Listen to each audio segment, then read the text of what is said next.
Halo rekan-rekan, bertemu lagi dengan saya, Ferdianto. Di sini saya akan membantu menjelaskan tentang IT for Business untuk modul ke-10 tentang evaluasi IT project yang telah kita buat. Oke, dari section goal di sini adalah rekan-rekan dapat lebih mengerti tentang bagaimana mendesain satu buah sistem dan juga mengevaluasi project terutama dari IT project itu sendiri. Dan referensi yang diambil, kita ambil dari buku David Benyon pada tahun 2018 tentang Designing User Experience. Dan satu lagi diambil dari buku Information Technology Project Management, Matt Haruka. Nah, di sini adalah specific goals yang rekan-rekan dapat ambil itu adalah bagaimana teman-teman dapat atau rekan-rekan dapat mengetahui tentang bagaimana mengevaluasi satu buah project IT. Nah, sebelum kita masuk ke project IT, karena kita sudah membuat user interface, kita akan melakukan evaluasi dari sisi user interface-nya itu sendiri, yang mana kita akan menggunakan model dari user experience evaluations. Ya, dari evaluasi itu UX itu kita juga bisa melakukan reviewing terhadap user interface kita, apakah memang interface kita cocok atau interface user interface yang sudah kita buat sebelumnya itu apakah memang dapat digunakan oleh pengguna atau memang sudah cukup oke atau sesuai dengan behavior-nya itu. Nah, jadi ada beberapa tipe yang dapat kita lakukan dari untuk evaluasi user interface. Yang pertama dari sisi expert atau dari sisi orang-orang yang sudah kita katakan ahli.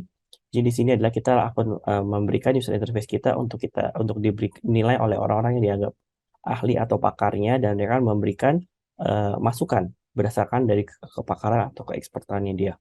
Atau kita bisa langsung melakukan pengujian atau mencoba langsung ke dalam pengguna. Biasanya kita sebut sebagai usability testing atau kita bilang sebagai user testing. Jadi kita akan langsung menyuruh penggunanya untuk langsung mencoba dan akan memberikan feedback ke kita. Atau bisa juga kita melakukan dari sisi data atau analytics. Jadi misalnya kita taruh di sebuah website, kita cek dan kita trace dari mana penggunanya sering mengakses website yang mana, lama di bagian apa, itu bisa menggunakan data. Nah, di sini itu untuk expert evaluations itu adalah di sini kita bisa melakukan evaluasi berdasarkan dari expert ya. Kita bisa dengan walkthrough representatif. Bisa juga kalau teman-teman atau rekan-rekan sudah familiar dengan persona, itu bisa melakukan juga memberikan personanya kepada expert evaluation sehingga expert evaluation ini dapat memberikan saran atau sesuai dengan memang tujuannya dari persona yang sudah digambarkan.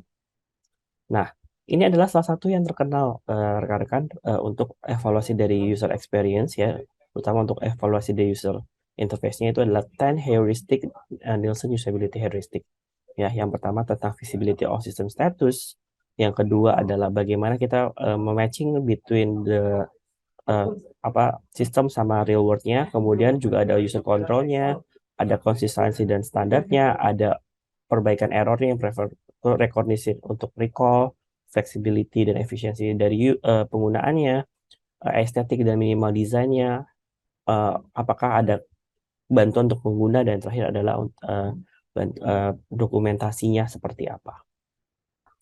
Nah, selain itu kita juga bisa melakukan participation based evaluations. Di sini selain expert kita minta orang expert untuk melakukan pemberikan saran berdasarkan kepakarannya, kita juga bisa langsung minta pengguna untuk duduk mencoba user interface kita dan langsung memberikan saran seperti itu. Itu contoh dari participation based evaluations. Nah, rekan-rekan juga salah satunya kita bisa melakukan observasi. Observasinya itu bisa dilakukan via internet atau yang sudah saat ini cukup populer adalah kita menggunakan usability lab. Yang mana kita akan melihat bagaimana usability lab ini dirancang, bagaimana kita akan melihat atau melakukan observasi terhadap orang-orang yang ada di balik layar ini dan kemudian akan dianalisa oleh orang-orang. Salah satunya ada di contoh gambar ini adalah orang yang sedang memegang komputer seperti itu. Kemudian, salah satu yang cukup terkenal juga untuk melakukan pengujian user interface itu adalah dengan menggunakan A/B testing. Ya, A/B testing di sini adalah kita akan mengambil penggunanya, terus kemudian kita bagi menjadi dua. Nah, dua orang tersebut akan kita berikan user desain yang berbeda. Nanti akan diberikan dua pilihan dan yang mana yang akan diberikan, eh, mereka akan milih yang mana. Pilihannya dipastikan cuma dua, karena kalau lebih dari dua, tentunya itu akan membingungkan seperti itu. Dan juga kita juga tidak terlepas dari namanya data analytics ya, yang berhubungan dengan user interface. Dipastikan kalau kita juga sudah masuk ke dalam big era big data, yang mana semua banyak data, tapi bagaimana data itu bisa kita manfaatkan untuk menjadi satu buah informasi yang cukup menarik dalam bentuk dashboard atau yang terkait dengan materi sebelumnya dalam bentuk laporan seperti itu. Ya, juga ada korelasinya dengan IoT. Jika memang user interface-nya dirancang itu berhubungan dengan IoT, juga jangan lupa untuk dikonekkan mobile device-nya juga, sensor, dan beberapa hal lain yang terkait dengan hal tersebut tentunya. Nah, lanjutan dari expert evaluation kembali itu adalah metode yang paling simple, tentu saja yang digunakan. Dengan cara kita minta bantuan orang yang kita anggap mampu atau punya kemampuan seperti itu untuk memberikan saran, ya. Kemudian dia juga akan melihat masalah apa yang sebenarnya mau di-solving dengan user interface tersebut, atau mungkin masalah yang bisa dapat timbul jika user interface tersebut dapat mau diimplementasikan. Kemudian ini juga kadang disebut sebagai usability inception models or methods, ya, yang mana dia akan ya seperti yang sudah dikatakan sebelumnya, jadi dia akan expert design dan make suggestion juga. Kemudian juga kita juga harus fokus terhadap kritik yang dilancarkan atau digunakan oleh expert, ya. Dan kemudian tadi dari sisi user interface-nya, rekan-rekan, dan sekarang kita akan masuk ke dalam sisi project evaluation atau IT-nya. Jadi di sini ada satu buah metode untuk IT project evaluation. Sebenarnya ada sangat banyak, ya. Seperti ada individual performance review, ada project goals review, project audit, dan final assessment of project goals. Kita akan bahas satu persatu. Kalau individual performance review di sini itu adalah bagaimana cara kita untuk melakukan evaluasi project, tapi dari sisi performance-nya itu ada, atau dari sisi kinerja dari masing-masing individu. Jadi kita kalau punya 100 orang, kita katakan 100 orang dalam satu buah project, kita akan review per individu per orang itu. Jadi akan ada 100 individual performance review.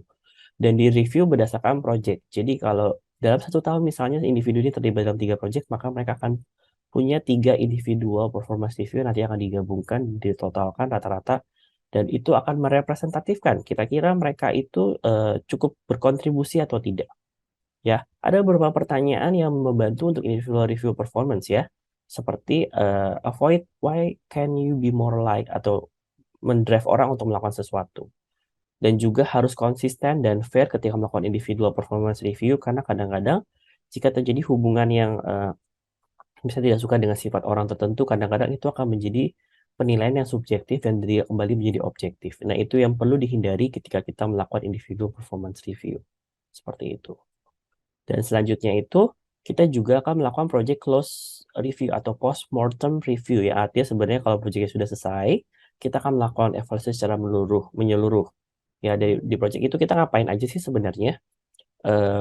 Dan kemudian apa saja yang akan kita bahas ketika proyek itu sudah selesai? Itu pertama, ketika kita melihat apakah proyek ini sudah mencapai project goals yang sudah kita inisiasikan di awal. Yang kedua, kita juga akan mereview proyek yang apakah scope-nya memang sama, schedule-nya juga on time atau tidak, budgetnya dan qualitative objektifnya juga jelas seperti itu. Dan kemudian yang terpenting adalah ketika kita melakukan review terhadap proyek itu sudah selesai, itu adalah apakah proyek ini mengachieve deliverables-nya atau tidak. Deliverables yang dimaksud di sini adalah sesuatu yang menjadi tolak ukur, ya, tolak ukur proyek itu berhasil atau tidak. Dan juga bisa merefer pada berbagai project plan, atau mungkin bisa merefer pada step by step yang dikeluarkan oleh PMBOK atau Project Management Body of Knowledge. Jadi PMBOK ini adalah salah satu buah organizations dalam project management yang memang mengeluarkan best practice terhadap project management itu sendiri.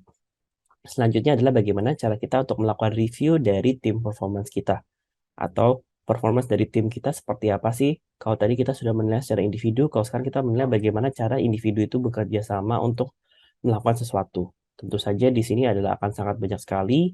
Kita lihat bagaimana cara mereka melakukan achieve sesuatu, bagaimana cara mereka bekerja sama, dan lain-lain. Apakah ada permasalahan atau tidak, itu semua di-review dalam project team performance ini. Nah, selanjutnya itu adalah yang namanya project audit. Di sini adalah setelah kita melakukan proses sudah selesai, tentunya dalam kondisi projectnya sudah selesai, kita juga akan melakukan audit terhadap project tersebut.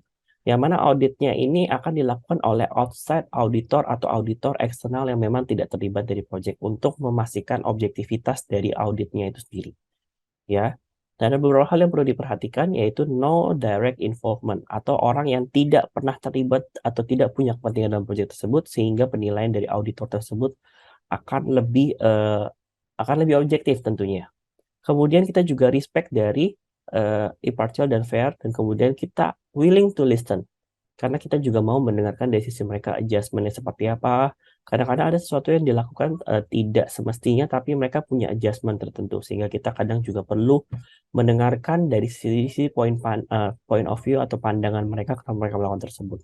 Kemudian kita juga harus mempresent ya special interest-nya seperti apa. Kemudian kita juga akan bertindak sesuai dengan best interest-nya seperti apa, dan kemudian juga sebagai auditor kita juga harus punya pandangan yang luas terhadap industri experience itu sendiri.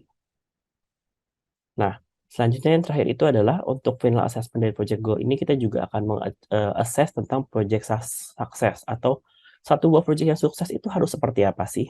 Ya, kita lihat dari goals-nya. Apakah project itu mengachieve tujuan dari produk tersebut atau tidak?